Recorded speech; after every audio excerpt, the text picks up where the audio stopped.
সুর আর কণ্ঠের বাইরে সময়ের প্রশ্ন ও সমাজের বাস্তবতা নিয়ে বরাবরই স্পষ্টভাষী বাংলা গানের যুবরাজ আসিফ আকবর সম্প্রতি এক স্ট্যাটাসে তুলে ধরেছেন দেশের সঙ্গীত ও চলচ্চিত্র অঙ্গনের নাজুক বাস্তবতা, শিল্পীদের টিকে থাকার সংগ্রাম এবং রাষ্ট্রীয় সহায়তার অভাব সব মিলিয়ে তার লেখায় ফুটে উঠেছে এক অনিশ্চিত শিল্পজগতের প্রতিচ্ছবি।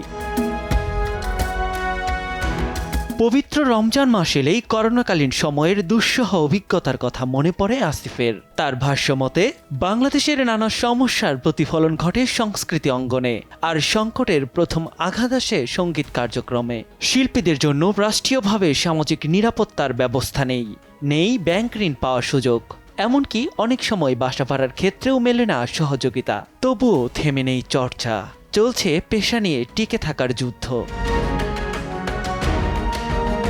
করোনাকালীন সময়ে মিউজিশিয়ানদের অনেকেই শহর ছেড়েছেন, কেউ পাড়ি জমিয়েছেন প্রবাসে, কেউ বা বদলে ফেলেছেন পেশা। তবুও থেমে থাকেনি সঙ্গীত যাত্রা।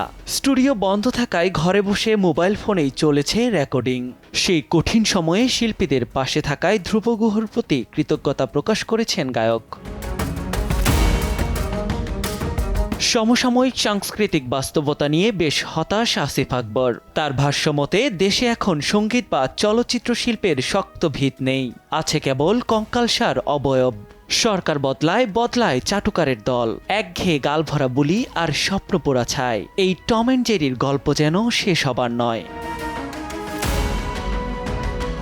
করোনাকাল মানব জীবনে শিক্ষা ও আতঙ্ক নিয়ে এলেও সময়ের সঙ্গে মানুষ তা ভুলে গেছে, এমনই মন্তব্য করেছেন আসিফ আকবর। বিপদ কেটে গেলেই অহংকারী হয়ে ওঠার বিষয়টিও উল্লেখ করেন তিনি। তার মতে সংস্কৃতি কর্মীদের নিজেদের স্বার্থপরতায় প্রতি পদে পদে নিহত হয় সম্ভাবনা, আর সেই সুযোগে সাংস্কৃতিক বলয়ে কর্তৃত্ব ফলায় অভিশপ্ত পদাতিক।